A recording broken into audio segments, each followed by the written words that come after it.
Մեծարգո պարոն Ռուբինյան, նախ թույլ տվեք շնորհավորել ձեզ ազգային ժողովի նախագահ ընտրվելու առիթով եւ օգտագործելով առիթը ուզում եմ շնորհավորել ձեզ պարոն Ալեքսանյան ծննդյան առիթով։ Ձեզ նույնպես հաջողություն եմ մաղթում։ Ես էլ մոռացա սկզբում նշել, որ պարոն Ալեքսյանի ծնունդն է, ես էլ շնորհավորում եմ պարոն Ալեքսյանին։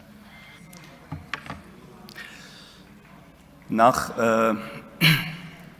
օգտագործելով առիթը ուզում եմ առաջին հերթին պարոն Ռուբինյան, դուք չանդրադարձաք ձեր ելույթում այն հետապնդումների եւ բռնաճնշումների մասով, որին դուք անձամբ եք ենթարկվել 2008 թվականի մարտի 1-ի դեպքերով, դուք խոսեցիք միայն ձեր հայրիկի հետ կապված բռնաճնշումների եւ հետապնդումներին, երևի չուզեցաք ասեիք, թե ինչ հետապնդումների եք ենթարկվել, երբ որ մենք միասին սովորում էինք Երևանի պետական համալսարանի միջազգային հարաբերություններ ֆակուլտետում եւ համակուրսեցիներ էինք, իհարկե տարբեր հոսքերում էինք սովորում։ Ես այն ժամանակ լավ տեղյակ էի, թե ովքեր էին գաղափարակից սկզբունքային այն ուսանողները, ովքեր մասնակցում էին Ազատության հրապարակում միտինգներին եւ ուշի ուշով ռեկտորատից եւ դեկանատից հետևում էին, թե այդ ուսանողները փետրվարի 20-ից մինչեւ մարտի 1-ը ովքեր են ամենաշատ բացակայություններ ունեցել եւ ենթարկվում էին հետապնդումների, բացակայությունների հիմքով ուզում էին նրանց համալսարանից դուրս թողնել, որից մեկը դուք էիք, պարոն Ռուբինյան։ Իմ բախտը այնքանով բերեց, որ ես այդ ժամանակ նոր էի վերադարձել ծառայությունից, ժամկետային ծառայությունից եւ իմ անունը դեռ մեր կուրսի մատյանում ավագի կողմից չէր գրանցվել եւ ինչ որ կերպով ես կարողացա խուսափել համալսարանի այդ ճնշումներից եւ հետապնդումներից։ Ինչևէ, հարգելի գործընկերներ, այստեղ խոսվեց նաեւ մանդատագողությունից, ընտրակեղծարարությունից եւ չխոսվեց այն բոլոր գործիքակազմից, ինչը որ ընդդիմության կողմից այս վերջին ընտրությունների ժամանակ գործի էր դրվել, մասնավորապես արտերկրի մեր հայրենակիցները ինչ ճնշումների են ենթարկվել, ինչ շանտաժի են ենթարկվել, որպեսզի գան Հայաստան եւ մասնակցեն համապետական ընտրություններին, ընտանիքներով, բիզնեսի ներկայացուցիչների հանդեպ ճնշումներ։ Ես սա ասում եմ փաստերով, որովհետեւ ընտրություններին անձամբ տնետուն դռնեդուռ ինչքան հնարավոր է եղել, ես հանդիպել եմ մեր քաղաքացիներին, մեր քարոզարշավի շրջանակներում, եղել են դեպքեր, երբ որ խուսափել են նկարահանվելուց կամ մեր քարոզարշավի լուսաբանմանը իրենց ասել են մեզ մի նկարեք,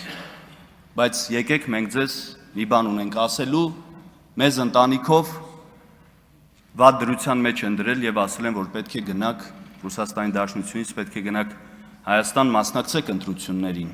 Մենք ընտանիքով 4 հոգով եկել ենք, որպեսզի մասնակցենք ընտրություններին, բայց վստահ եղեք, մենք բոլորով ձեզ ենք ընտրելու։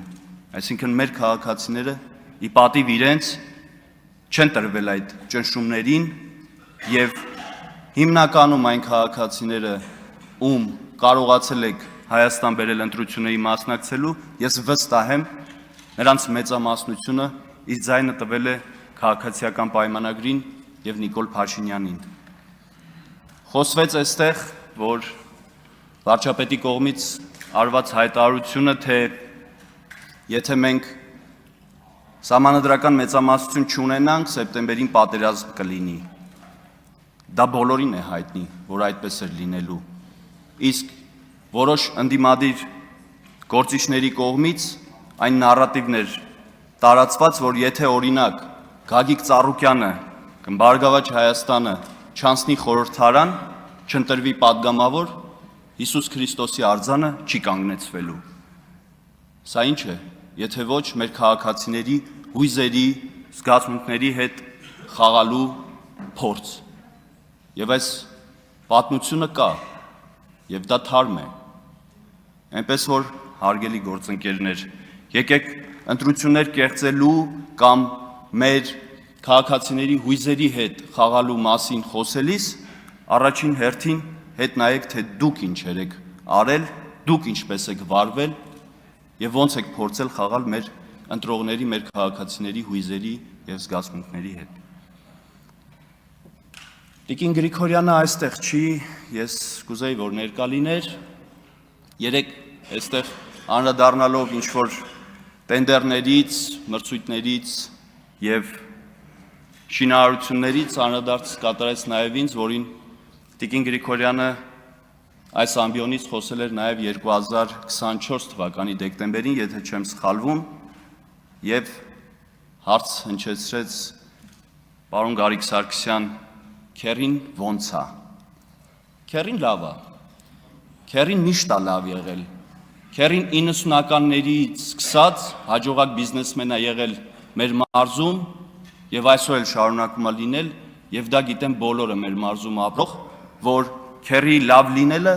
պայմանավորված չի եղել Գարիկ Սարգսյանի պաշտոն ունենալով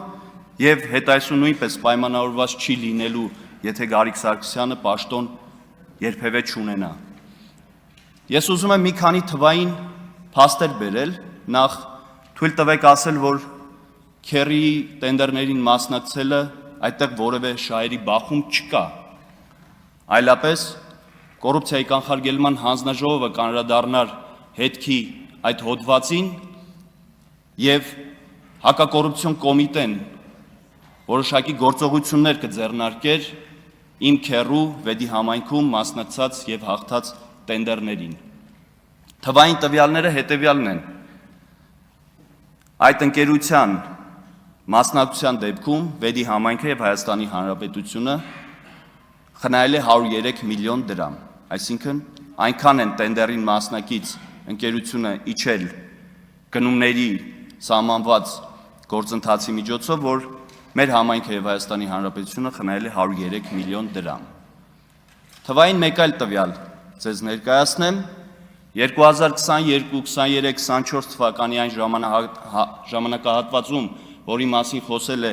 Տիկին Գրիգորյանը, մենք համայնքում հայտարարել ենք 5.5 միլիարդի սուբվենցիոն ծրագրերի մրցույթ, տենդեր, որի մասնակցության այդ ամբողջ տոկոսային հարաբերակցության մեջ իմ հետ այսպես ասած փոխկապակցող ընկերությունը շահել է ընդամենը 7.1% աշխատանքները։ Իսկ իրենց խմբակցության, իրենց նախկին գործընկերոջ ընտանիքին պատկանող ընկերությունը իմ համայնքում միայն մեկ տենդերով շահել է 17% չափով մրցույթ, ռոռոկման ջրագծերի մրցույթ, եւ իրենց մյուս նախկին գործընկերների եւ նրանց ընտանիքների հետ փոխկապակցված ընկերությունները այսօր էլ շարունակում են մեր համայնքներում, Հայաստանի Հանրապետությունում բաց, թափանցիկ, մրցակցային տենդերներում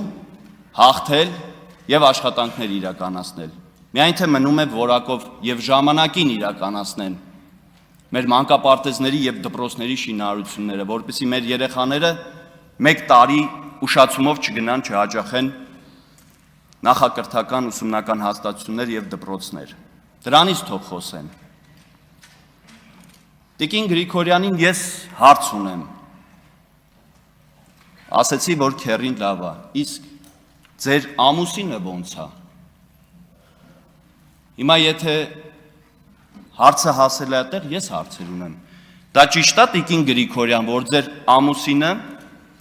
Կապանի համայնքապետարանին միլիոնավոր դրամներ իր Range Rover-ի գույքահարկը չվճարելու համար իրեն կեղծ սնանկության է տարել, որպեսզի խուսափի մեր համայնքներից մեկին խոշոր գույքահարկ վճարելուց։ Եվ ԴՀԿ-ով այդ Range Rover-ը եղել է հետախուզման մեջ։ Դա բոլոր ղափանցիները գիտեն։ Ղափանում ընկած այդ Range Rover-ն էին ման գալիս, որպեսզի տանեն Տուգանային հրապարակ։ Կանաչ Range Rover։ Երկրորդ փաստը, Տիկին Գրիգորյան, դա ճիշտ է, որ ձեր եւ ձեր հոր Շրջակա միջավայրի նախարարությունում աշխատած տարիներին դուք ոռոգման ջրագծի վրա հեկ կառուցելու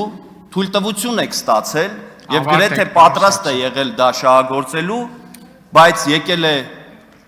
նոր իշխանությունները եւ թույլ չի տվել, որպեսզի ոռոգման ջրագծի վրա կառուցվելիք հեկը աշխատի։ Ավարտեք, պարոն Սարգսյան։ Տիկին Գրիգորյան, վերջի հարցը։ Դա ճիշտ է, որ հուշարձանների պահպանության պոակից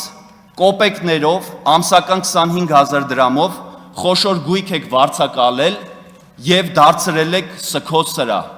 Այս հարցերին կխնդրեմ պատասխանեք, ճիշտ է արդյոք, թե ոչ։ Շնորհակալություն։